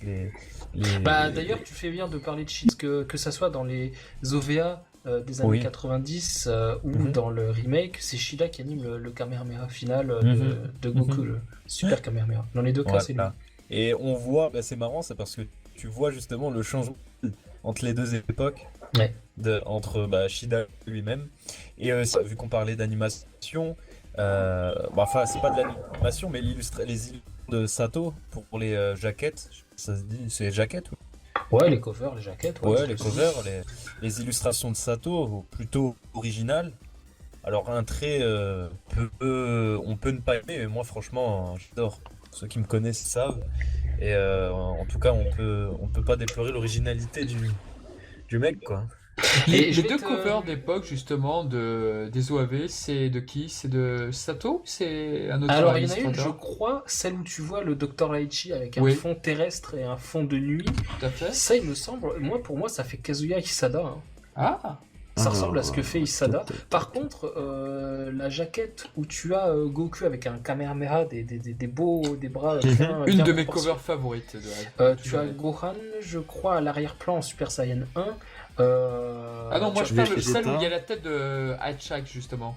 Ah ça, je crois que c'est Hisada. Si on parle de celle-ci, c'est Hisada. Ah, il me semble. Tu vois, c'est vraiment l'une de mes favorites. Ah ouais, moi ça m'a... Parce que celle-là, c'est la moins belle. Ouais, je suis d'accord avec toi. Notamment le Gohan, je le trouve affreux par contre. Je suis d'accord. Le reste, ça va, c'est stylé. Le Gohan affreux, mais par contre, la première, celle que Mizu parlait, les poses, c'est là vraiment où je notais l'originalité. C'est vraiment sympa, et puis le dessin est propre. À 500% d'accord avec Gokujo. Ça pour moi c'est sûr à 300%, c'est Sato, hein, la deuxième, celle dont on est en train de parler. Il y a Piccolo sur le côté bien à droite. Il y a Trunks, Vegeta et Goku au premier plan, et Gohan est à l'arrière-plan, légèrement devant Piccolo, je crois, vraiment au centre de l'image. Ça c'est Sato, et si tu regardes bien la façon qu'il a de dessiner le drapé, les plis sur le dos des personnages, les muscles, c'est exactement le même trait. C'est exactement le même trait. J'ai j'ai plus ce plan en tête, mais je vais regarder, tiens. Et je l'avais posté sur Dragon Ball Retro tout à l'heure, le groupe de Charnal, que justement, en discussion, oui, je l'ai posté tout à l'heure, et ça me fait aussi penser à cette publicité qu'a dessiné Anime Sato aussi, une publicité japonaise. Faudrait qu'on mette tout ça dans le montage de la vidéo, je vous fournirai les images, je les ai toutes. Je vous ai mis l'illustration là, je sais pas si vous avez vu là dont je parlais. Oui, en fait. je viens sais de pas voir. Si... Ouais, donc enfin voilà. Je viens de te moi, je passe... répondre. Ah ok. Voilà, et du coup, ouais, je vous fournirai les images. Et il y a aussi cette publicité de Sato qui, je sais plus ce que c'était le produit, hein, très sincèrement, mais t'as un Goku, je crois, qui tient une carte ou quelque chose dans la main et les deux faces aussi, comme ça, pareil dans le même style de dessin. Et c'est exactement dans la veine de ce qu'il a fait pour la couverture de Laichi, et c'est vraiment le trait qui commence à se scinder véritablement de ce qu'il faisait avant pour aller vers ce qu'il fait aujourd'hui sur Dragon Ball, et je trouve ça intéressant moi, de voir cette évolution de Sato. Cette cover de Sato, qu'on mettra vraiment au montage, c'est important je pense. Ah oui, très. C'est là où pour moi c'est le point de départ de son émancipation et de la naissance de son nouveau trait, de l'évolution de son trait. Le point de départ il est là pour moi, c'est cette cover. Et après on passe sur cette publicité, pareil je vous donnerai l'image du Goku qui tient je ne sais plus trop quoi dans les mains, comme ça de face, qui est dans le même style. Et puis après on a ce qu'il faut aujourd'hui quoi. Ça fait un bond de quelques années, mais en tout cas c'est ça. Enfin, moi je le ressens comme ça quand je vois ce que fait Sato. Donc pour revenir aux OAV, vous avez découvert comment les OAV du Dr Reishi? Allez-y, Alors, je viens de parler. Moi, je me rappelle plus exact. Je me rappelle que c'était hyper tard. Que forcément, moi, je suis arrivé un peu après tout le monde là-dedans, vu que je suis un peu plus jeune. Oh le gamin. Oh, le gamin. Et ouais, c'était hyper tard. Je l'ai découvert par hasard, quoi. Bah, je me faisais tous les films Dragon Ball sur le net et je tombe là-dessus. Bah, la revue du Dr Eggy, moi. J'avais trouvé une vieille Vost FR comme ça, mais bon, ça faisait le... Et je me disais, c'est absolument génial. Mais moi, à l'époque, en fait, j'étais admiratif devant ça. Je me disais, un truc inédit, quoi, qui commençait à tourner en rond un petit peu tout ce que je voyais sur la licence, ou moins. Et là, je vois un truc qui sort de nulle part. C'était assez sombre. En fait, de mémoire, moi, c'est ce que j'avais. C'était sombre, en fait. C'était sombre, original. Voilà, c'était le premier effet que ça m'avait fait. Mais la période, je sais plus trop. Peut-être il y a une dizaine d'années, je sais plus. Alors moi j'aimerais rebondir un petit peu là-dessus parce que c'est vrai qu'on dit comment on a découvert ça, mais il y a eu ceux qui ont découvert ça dans les années 90, après plus rien, jusqu'aux années 2000 en fait. Ouais. Il a fallu attendre le grand boom d'internet pour que vraiment ça ressorte, que vraiment ça soit parlé. Et que ce soit discuté autour de nous. Mais avant, si tu le connaissais, t'étais vraiment un fan hardcore. Ouais, c'était vraiment les vrais savent quoi. Les vrais savent et les faux croivent, tu vois. Et je me rappelle, moi, au collège, quand j'avais cette VHS et que je disais, ouais, tu l'as pas vu et tout, nana, moi je l'ai, nana, toi pas toi. Ah, le Dr Eggy, tu vas voir, il est fort. Et les mecs, tu leur montrais ça, mais ils te croyaient pas, tu vois. Tu disais, ouais, il y a Slug qui revient, il y a machin et tout, il y a Thalès, c'est la folie, il y a un boss, tu l'as jamais vu de ta vie. Et les mecs, ils découvraient ça. Déjà, ils te disaient, ouais, mais c'est pourri, c'est en Jap, moi je le vends en français, quoi. Pourquoi il n'y a pas rien qui chante le générique? Oui. Et c'est vrai qu'à l'époque. Mais que faire, Angel? Oui.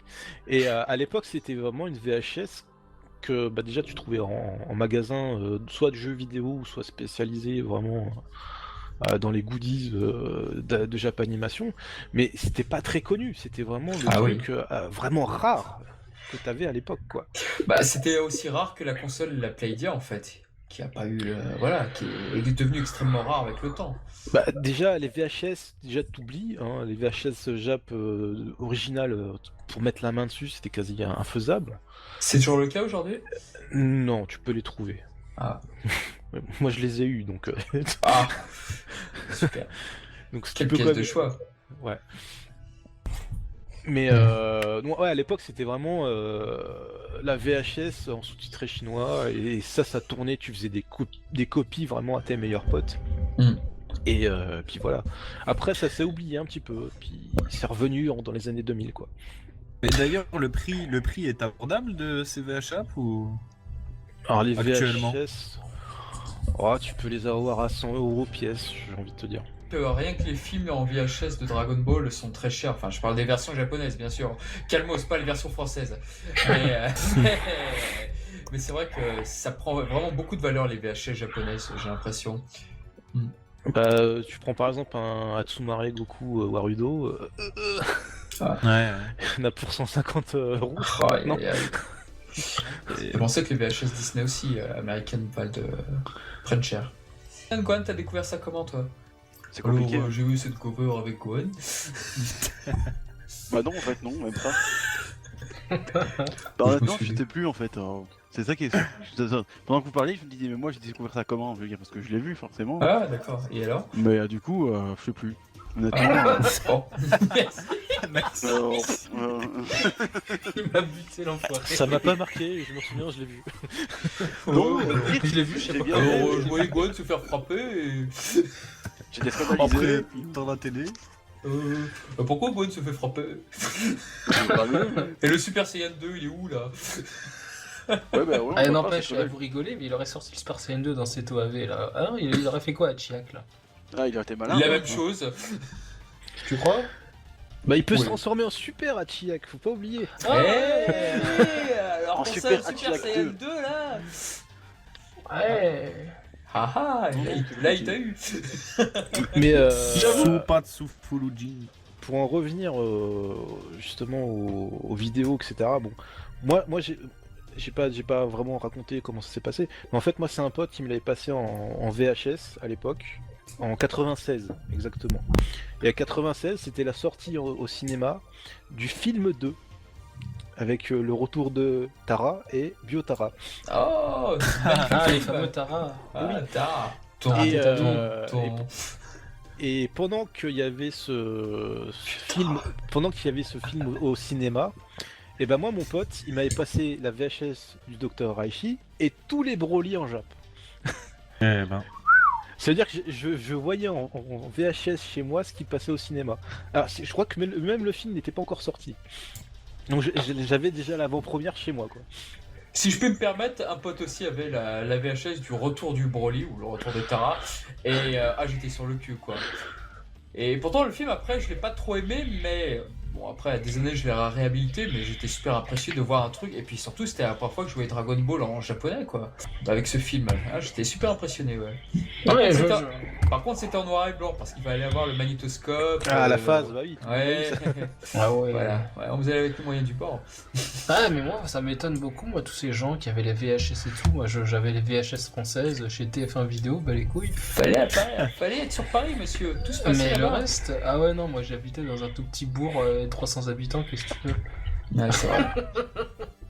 Moi, Non. je me rappelle très bien, il y avait une petite boutique, j'en avais brièvement évoqué tout à l'heure, qui s'appelait Espace 3. Et Espace 3, en plus de vendre des Neo Geo, des PC Engine et compagnie, ah oui, franchement, là, ils avaient la Playdia, ils avaient les jeux, ils avaient les VHS Dragon Ball en japonais.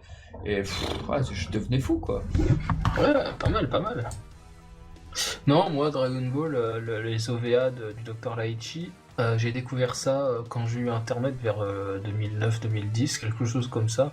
Je crois que la team ARF qui faisait du fansub venait de finir Dragon Ball Z et avait enchaîné avec ses OVA, je crois. En tout cas, c'était du fansub, c'est sûr. En fait, je me suis souvenu de ce magazine dont je parlais tout à l'heure, là où on voyait Piccolo donner le senzu à Gohan. Je me suis dit, mais Dr Eggy, c'est quoi ça? J'ai vu Dr Laichi, j'ai fait des recherches sur internet et j'ai vu que le nom en japonais c'était Laichi. Bon, ok, c'est le même Gugus quoi. Et parce que moi je n'avais jamais vu d'image du Dr Laichi, j'avais toujours vu Hachiyak et pour moi Dr Eggy c'était Hachiyak. Vous voyez le délire en fait. Donc il a fallu que je démêle un peu tout ça, puis j'ai trouvé les OVA, je les ai regardés, j'ai trouvé ça cool de retrouver une petite aventure avec Goku.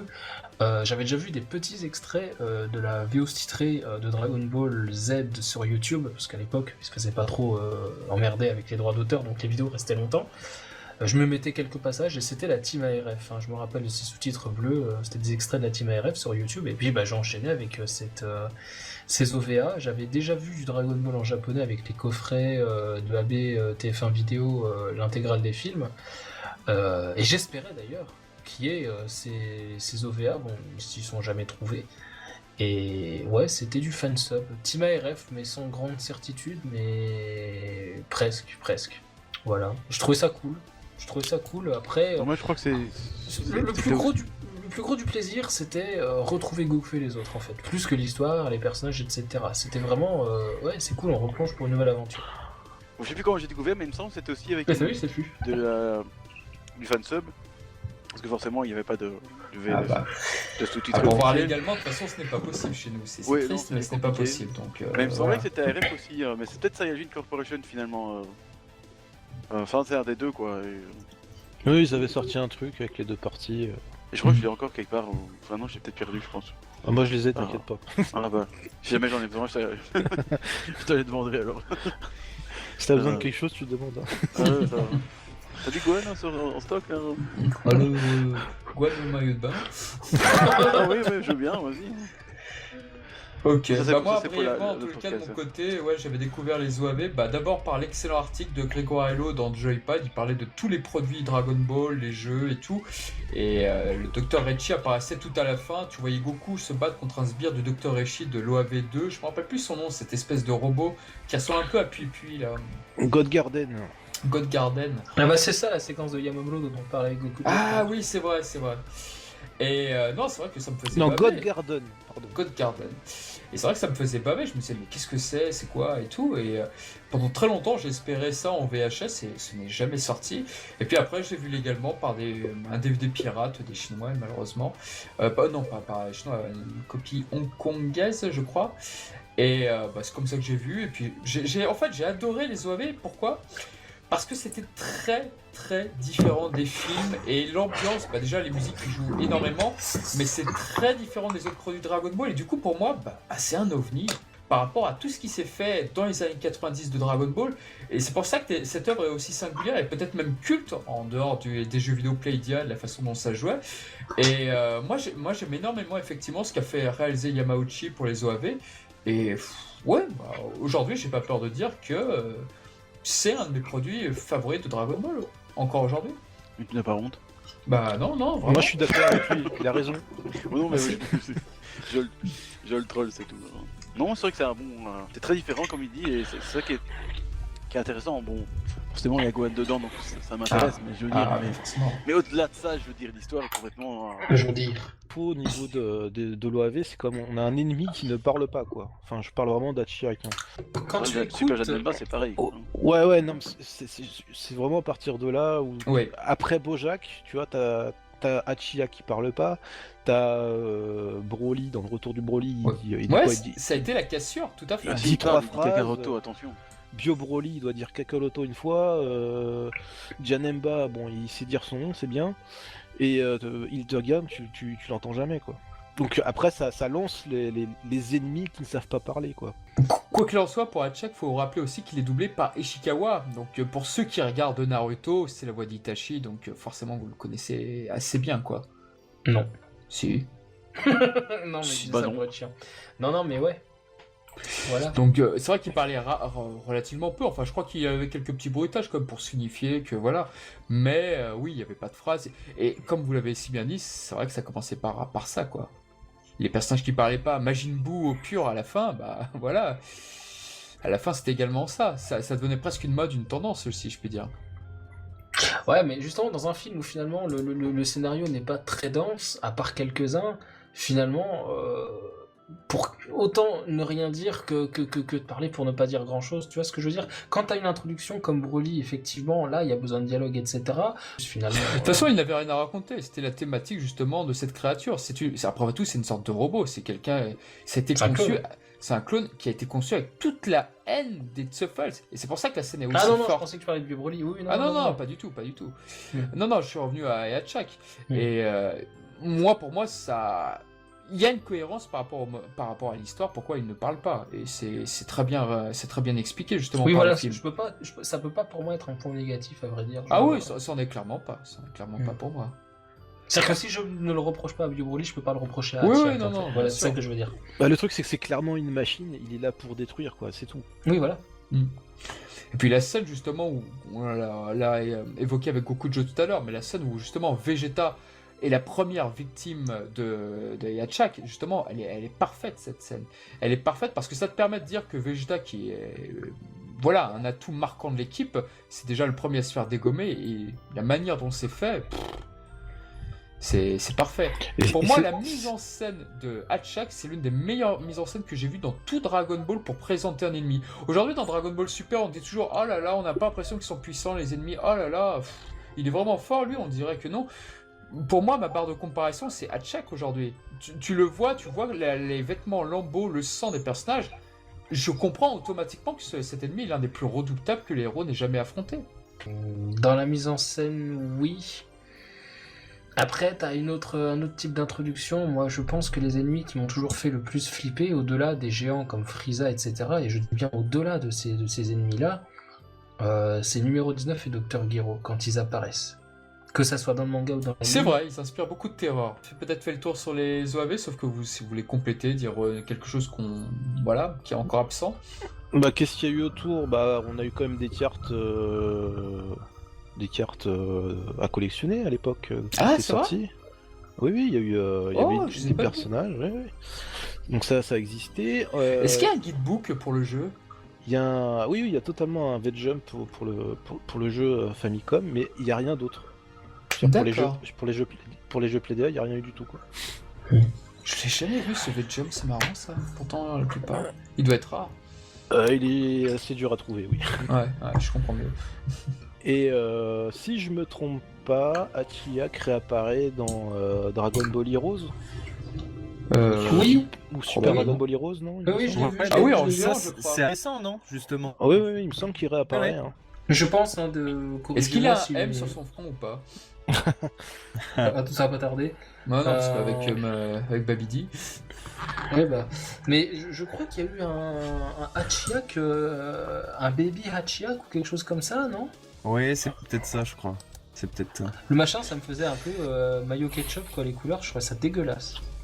Ce jaune et ce rouge mélangés, je trouvais ça infâme. Il y avait un Babi Janomba, vous confondez pas avec ça? Ouais, c'est peut-être ça, je sais plus. Enfin, en tout cas, j'avais trouvé ce Babi personnage a fusionné avec Janomba, mais Hatchak, ça me dit rien par contre. Ouais, enfin, en tout cas, j'avais trouvé ça, le truc, ce truc jaune et rouge, là, dégueulasse. Mm. Enfin, je tenais à le mentionner. Si Il y tu avait nous aussi- écoutes, Châteaué, arrête ça tout de suite. Il y avait également Hatchak sur Raging Blast 2, on en a parlé tout à l'heure, mais en tant que personnage dans un jeu de baston, donc c'était une toute première fois, parce que Ryo Mito justement avait bien dit que il souhaitait mettre des personnages qui n'étaient jamais venus dans un jeu de combat, donc on a eu Doré, Neizu par exemple, et on avait donc Hatchak, et qui était très puissant justement, mais vraiment. Et puis, certains personnages avaient des contres justement dans ce jeu. Hatchak évidemment en avait un, et il était superbe.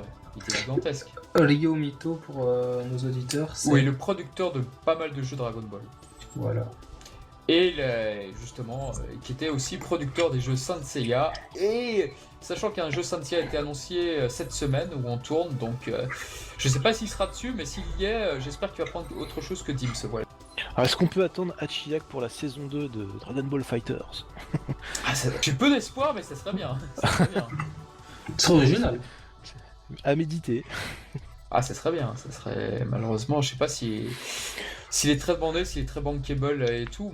Moi personnellement, bien sûr que oui, parce que ça me parle, mais.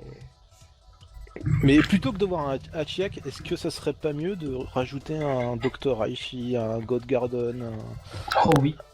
d'autres persos comme ça qui viennent des OAV dans les jeux ou même faire du merchandising et de faire des figurines sur ces personnages. C'est vrai que Hatchak, il est un peu plus populaire aujourd'hui grâce à Raging Blast 2, beaucoup plus que Ozoto par exemple, dont on parlait tout à l'heure, mais c'est pas un personnage qui est malheureusement très demandé. Je sais pas s'il est très typé années 90, ce qui pourrait expliquer là-dessus. Les produits sont manquants, les OAV, donc comme on l'a évoqué tout à l'heure, bon bah ça ne sortira jamais en France. À part voilà, mais je ne sais pas, c'est dommage, je trouve que ce personnage mériterait d'être un peu plus connu. Ouais, bon bah écoutez, en tout cas je pense que ça va être tout, il va y avoir pas mal de coupures à faire de mon côté. Pour les OAV de Dr. Aishi ainsi que les jeux sur Playdia, qui sont d'excellents jeux, malheureusement, bon bah voilà, pour y jouer il faut se lever tôt, parce que maintenant, je crois que c'est deux jeux différents, c'est deux jeux sur Playdia. Je crois que chacun des jeux vaut dans les 100 € aujourd'hui, c'est ça? Ah oui, à peu près, oui. Dans les 100 €, donc avant... Minimum. Ouais, minimum 120, 150. Trimax l'a eu dans ces eaux-là, donc évidemment. Sans compter la console, quoi. Oui, la console qui, elle aussi, doit être assez chère aujourd'hui. Je sais même. Ouais. Ouais. Enfin, Mais moi, bon. je l'avais payé 100 € à l'époque. Ah ouais. Encore, c'était une console d'occasion. Ouais. Ouais, ça doit valoir son petit prix.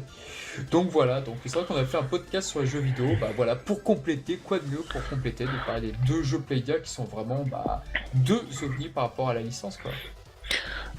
Alors, tout à l'heure, on parlait des Blu-ray. Alors, est-ce que ça sortira peut-être en bonus dans la série en Blu-ray plus tard? Ah, tu penses qu'ils vont faire des Blu-ray Dragon Ball Z? Malheureusement. Pourquoi, malheureusement? À cause des censures, voyons. Si tu penses à tous les doigts d'honneur qu'il y a dans Dragon Ball et Dragon Ball Z, Ouais, avec le journaliste du Cell Game, par exemple. voilà, Ouais. t'as Bulma contre Pilaf, voilà, t'as Vegeta, Kulilin. t'as Vegeta, t'as du Yamcha, t'as du Tenshinhan, t'as tout ça. T'as énormément de doigts d'honneur dans les séries, j'ai envie de te dire. Et malheureusement, si ça sort en Blu-ray, il y a des chances que ça soit gommé aussi, quoi. Je sais pas, moi j'ai l'impression que Dragon Ball Kai c'était supposé être le Dragon Ball Z en Blu-ray en HD, donc pas besoin de ressortir l'ancienne série. J'ai l'impression que c'était ça leur angle d'attaque. Bah pourquoi ressortir les films à ce moment-là? Bah les films ils ont pas été redoublés du coup, ils ont pas été redoublés, le son était différent. Je sais pas, je serais étonné qu'ils fassent marche arrière, mais tant mieux, tant mieux. Non, tant pis. Enfin, non, pas tant mieux. Pas De toute tant façon, on fait mieux parce l'animation, que on a déjà Mais y a je pas en crains- Espagne où c'est prévu justement Dragon Ball Si. en HD? Tout à fait, si. Après, moi, ce qui m'inquiète, s'ils font du Dragon Ball Z en Blu-ray, les covers, déjà, c'est bon, on est dans le marché déjà inondé de covers dégueulasses. Ah bah là j'avais vu, bah c'était sur le Facebook, le Twitter de Dr. Eshi, les dernières couvertures, mais celle de Tapion, celle des films Dragon Ball, mais c'est infâme. c'est dégueulasse. C'est affreux, Ah non, C'est il y en avait dégueulasse. quelques-unes où ça allait selon moi, dont toi Mizu t'étais pas d'accord, mais alors là il y a aucune excuse quoi. Là, je suis... Bah là, j'ai envie de te dire, il n'y a aucune composition, c'est du collage, c'est ce que Mais j'avais fait ouais, avec des c'est- renders, c'est ce que j'ai fait avec des renders sur DeviantArt il y a 8 ou 10 ans, wesh. Mais non, mais là c'était fait en mode random quoi, je sais pas, c'est alors il faut que je dessine Son Goku, Kuririn et Kame Sennin, enfin je sais pas, c'est... Une Bulma. Non, Non, il n'y a pas de Bulma, composition, il n'y a pas d'histoire, et j'avais pris une autre série Toei, Ah non, Digimon. c'est triste. J'avais pris une autre série Toei, Digimon, qui est un tout petit peu plus ancienne, la dernière série, Digimon Tree, je sais pas comment il faut dire, on s'en fout. La composition des covers, elle raconte quelque chose, il y a une scène qui est représentée, tu vois, et qui a un petit rapport quand même avec les personnages principaux, tertiaires, secondaires. Là, j'ai posé 4 images, voilà, il a dessiné ses personnages, il les a détourés, enfin, il a pas fait de contour, de décor ou quoi que ce soit, il les a posés. C'est nul. Bon, c'est un peu comme les covers AB, quoi. Ils sont pas foulés, quoi. Ah, c'est le même délire. Moi, je relègue ça au même niveau que les covers au marqueur AB. Là, c'est bon, ça va, on en a Ça bouffé. tombe, il y a un amoureux, il travaille chez AB, maintenant, on le sait pas. Arrête, c'est Je possible. sais même pas s'il a été identifié en plus, cet illustrateur français là qui fait quelques covers, notamment ceux de Saint Seiya, des Blu-ray. Je crois qu'il a été identifié il y a pas longtemps. Enfin, moi je le connaissais pas. J'ai pas envie qu'ils nous foutent du Dragon Ball Z en 16/9 en fait. Tronqué, tout moche là. Ah non, mais ça, ils le feront pas, ça, hein. T'inquiète pas. Hein. Bah non, ça sera toujours en 4 tiers. Ils l'ont déjà fait pour Kai. S'ils ressortent DBZ ou Dragon Ball, ça sera en 4 tiers. Ah, j'espère. J'espère, Parce que...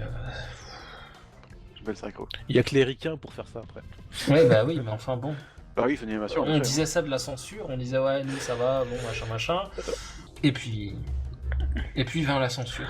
Ouais, à mon avis, c'est juste les doigts qui dérangent. Parce que toutes les scènes de culottes, ils doivent y être. Hein, sur les 2 derniers Blu-ray.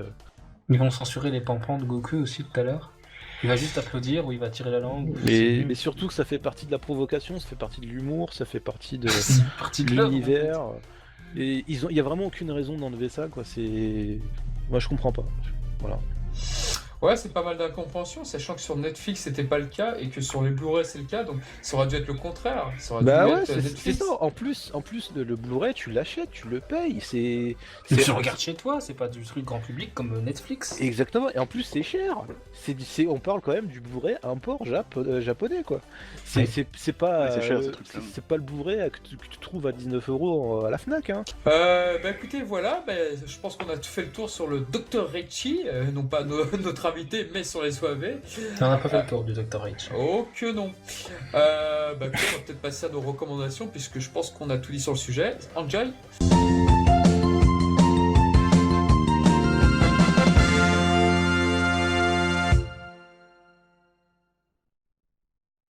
Et donc, pour nos recommandations, bah écoutez, on va essayer de faire assez vite. Alors, Shonen Gohan, tu nous recommandes quoi? Eh bien, non, pas du Gohan, parce que Oh, on nous a fait beaucoup de Gohan quand même. exactement. Même s'il faut acheter des figurines de Gohan, elles sont bien. Oh. Non, moi j'ai fait dans. Enfin, bon, je crois que tout le monde connaît, mais j'ai vu l'épisode 1 de The Promised Neverland et. C'est promis Z. The Promised Neverland, bah ouais. Moi je suis un rebelle, tu vois, je Oh, pense mon pas comme anglais, les son autres. anglais est encore pire que le mien. Promis Z. J'ai Bah, pas il fait a exprès, pas non. dit te promis Z, ça va. Ah, j'aurais pu, attends, je recommence. Vas-y.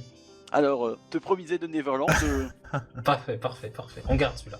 regarde, allez. Moi, du coup, la fin, t'en as pensé quoi? Fin de l'épisode. Du coup, bah, l'épisode 1 était cool, hein, quand même, je veux dire.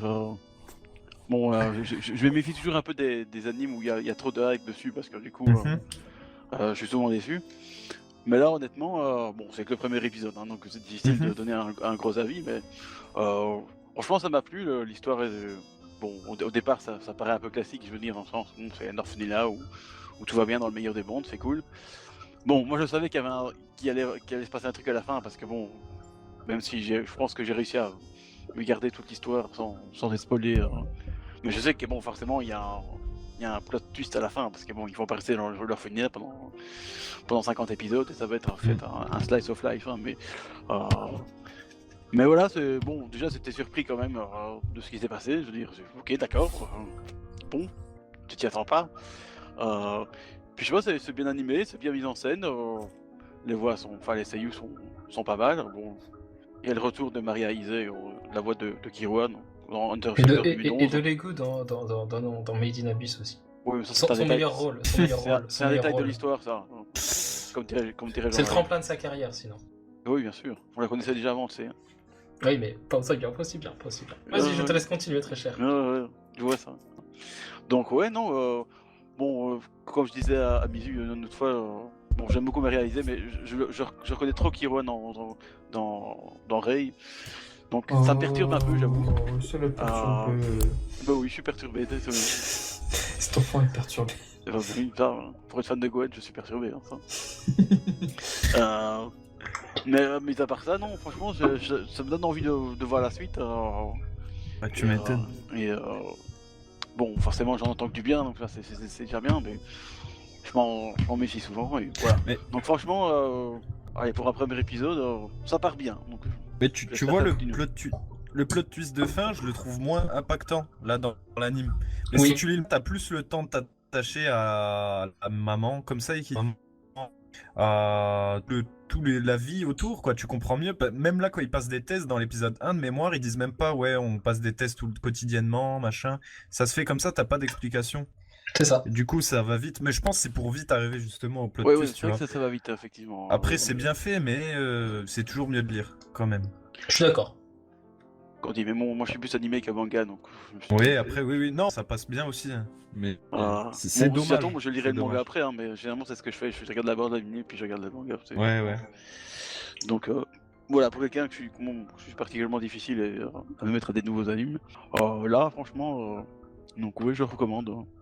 Mhm. Même si bon, je suppose que tout le monde a déjà lu le manga, mais je veux dire, l'anime est pas mal aussi, vraiment. C'est pas un studio que je connaissais vraiment, mais ils font du bon taf. J'espère que ça va continuer, tout se va dire. Pourvu que ça dure. Pourvu que ça dure. Ok, bah. Dr. Hashi, tu avais quelque chose à nous proposer? Ouais, je vais proposer deux choses, tiens. Ah Alors, la première chose, ça va être le manga spin-off de Dragon Ball Yamcha, qui va sortir en février, début février. Donc ne ratez pas ça, c'est des C'est barres. du très lourd, ouais. C'est du très beau dessin, c'est de l'humour façon Toriyama, mais très bien fait. Et moi j'ai passé un très bon moment avec le tome japonais, même si j'ai compris que la moitié des trucs. On a tous acheté ce top japonais, j'ai Eh ouais. l'impression, en Et, pensant que ça sortirait pas en France. Et j'ai hâte que ça sorte donc en français, hein, Ouais. dans quelques semaines, même pas. Ouais. Et voilà, foncez, c'est du bon, c'est garanti, y a pas de souci. Dragon Caronly, on t'aime. Et le deuxième truc, qui va sortir, mais pas tout de suite, c'est mon coup de cœur animé de 2018, qui n'est autre que Megalobox, et qui sortira en avril chez Kana. Voilà, donc ne ratez pas ça. Megalobox. Megalobox, est-ce que tu as vu vraiment un hommage à Ashitanojo? Alors je l'ai vu dans quelques trucs, mais finalement il prend ses distances, c'est vraiment un anime à part entière en fait. Oui, c'est tout. C'est pas pas ce que t'en penses. C'est pas la suite, hein. Imaginez Non, pas que c'est la bah, suite. pas Hein. du tout, pas du tout. C'est pas du tout. vraiment un. Alors, il ressuscite à la fin. Il y a José Non. qui redevient normal aussi, et qui se battent à la fin encore une fois. Non, t'as des petits clins d'œil, mais C'est vraiment sans plus. un hommage, oui. Mais apparemment, il y aurait une suite à Shitanojo qui devrait paraître aussi. C'est une blague? Pardon. D'après ce que j'ai vu il y a pas très longtemps. C'est vrai? Non. Bah, Il n'était pas mort. Ah non, faut pas toucher à ça. Ah. Ah non, j'espère. Ah, c'est Dragon Ball Super, c'est la même chose. Ashita no Super, c'est. Ah, non. Super machin, tu vois. Ah, c'est non, pas mais Super super. Saiyan God et tout. C'est les surlendemains d'autres jours, tu vois. Ah ouais. Ça va être propre. Ah non. Golden Joe, c'est tout, c'est bien aussi. Golden Joe. Ok. Bon, bah. Goku Joe, qu'est-ce que tu as? Bah, en fait, finalement, c'est la même chose que moi, mais je vais te laisser en parler. Ouais, bah du coup, on va recommander Creed ensemble. Très bon film, voyez. Ouais, t'as beaucoup. Moi, j'ai bien aimé, mais sans plus. Ah, t'as Sans préféré le plus, premier, sans c'est plus. ça? Le premier. Ouais, c'est vrai. Je comprends. Parce que le premier, il y avait Rocky. Moi, Rocky, c'est Son Goku. Hein. Mhm. Attention. Et bah Son voilà, Rocky. le premier, franchement, ça fait un peu de peine, tu vois, le scénario, Rocky qui est malade, tout ça. Ouais. Quand il s'entraîne en même temps et que Rocky fait sa rééducation, c'est poignant, tu vois. Ouais. Ça te touche vraiment. Et là, là aussi, tu vois que Rocky, au final, c'est un solitaire malgré lui, tu vois. Et, Mm. il règle les histoires avec son fils, plus ou moins. Enfin, je vais pas tout raconter. C'est assez triste, mais c'est différent. Et au niveau de la bande-son, là, elle m'a beaucoup moins plu, celle-ci. Bon, bah alors, on a le rap américain contemporain classique, là. Ouais. J'ai rien contre ça, mais bon. Elle chante bien, c'est la pas- copine du héros. Oui, c'est bien child, comme on dit, ou je sais pas trop, mais. Non, je parle, tu sais, l'art américain plus percutant. Tu sais, Ouais. quand ils s'entraînent, tout ça. C'est ça, vrai, c'est vrai. Ça va. Il y a des mais petites variations au thème d'origine, mais ouais. Oui, c'est voilà. sympa. Et par contre, Ah, la c'est pas fin, Eyes of the la fin, Tiger, ils hein. intègrent les vrais sons, tu vois. Ouais, Je c'est sais pas vrai. si tu te rappelles. Et là, Ouais. bah, ça change tout de suite. Et puis surtout, ce qui est excellent avec les Creed, c'était le premier, c'était le cas, le deuxième aussi, c'est le son au moment des combats. C'est-à-dire que tu ressens Ah, le gros bruit, là. les gros ouais, mais bruitages au c'était niveau marrant. du son. Si tu ne vas pas le voir au cinéma, que tu le regardes à la télé sans une barre de son, mais tu n'as rien compris. Ouais, c'est Tu ne clair, profites c'est tu ne profites pas de ça, justement. Et Ouais. non, moi, c'est vrai que c'est. Je veux pas dire que c'est comme les films Dragon Ball, mais dans le sens où l'histoire m'importe presque peu, dans le sens où je veux un beau spectacle, je veux voir un beau combat bien filmé, bien réalisé. La fin, j'ai juste jubilé, quoi. C'était magnifique. Et puis surtout qu'à la fin, je commençais à me dire, peut-être qu'il va pas y arriver, mais peut-être qu'en fait, ah là là, les Russes, ils vont gagner. Et non, c'était vraiment poignant comme film. J'ai vraiment beaucoup aimé. Pas autant que le premier, mais non, c'était vraiment super. Voilà. Bon, bah, Mizumi. Alors, je vais recommander autre chose que des animes, des films ou des jeux vidéo, ou je sais plus ce que j'ai pu recommander. Je vais Une voiture. Ouais, non. Je vais recommander des figurines en fait. Ah. Et là je sais qu'il y en a Les certains qui figurines de me... Madinavis. Je crois savoir. Merde, je suis Ça, cramé. ça- Ouais, alors il y a une figurine de Riku et Ce de serait Lulu. pas des donc les- Nendoroïdes? Non, les Nendoroïdes, elles sont très très bien, mais il y a mieux. Il y a Oh. l'éditeur Kara Ani, donc chez Good Smile Company, qui va sortir au mois de juin 2019, donc très bientôt. Une figurine de Legu et une figurine de Rico. Il y a déjà eu Nanachi qui était sortie, donc les trois personnages principaux de Made in Abyss, pour le prix d'une figurine 12 500 yens, donc c'est pas donné, ça fait 97 balles. Les figurines sont toutefois, elles sont particulières, c'est du 1/6 au niveau de l'échelle, donc une vingtaine de centimètres. Le socle est intéressant parce qu'on a un socle transparent qui est très discret, qui va donc se fondre dans n'importe quelle collection. C'est pas ces gros socles noirs très épais dégueulasses. Et surtout, on a un tout petit diorama par terre, c'est le sol en fait de la ville Piece qui est représenté. C'est un socle similaire pour les 3 figurines. Donc c'est une série de 3 figurines, donc faut compter 95-97 € selon les sites. Allez sur CD Japan, il y a des remises de 8% sur chaque figurine si jamais vous voulez vous les prendre. Et surtout, donc ça c'est les figurines que j'attends pour le mois de juin. Au mois de novembre, on va avoir une figurine plus ambitieuse de 23 cm de Nanachi, donc novembre 2019. Le prix, c'est 18 500 yens de mémoire, donc ça fait 170 € la figurine. Il n'y a que Nanachi, donc c'est QuestQ qui fait ça. QuestQ, ils font pas mal de persos féminins, sauf que là, par contre, c'est vraiment de la sculpture de grande qualité.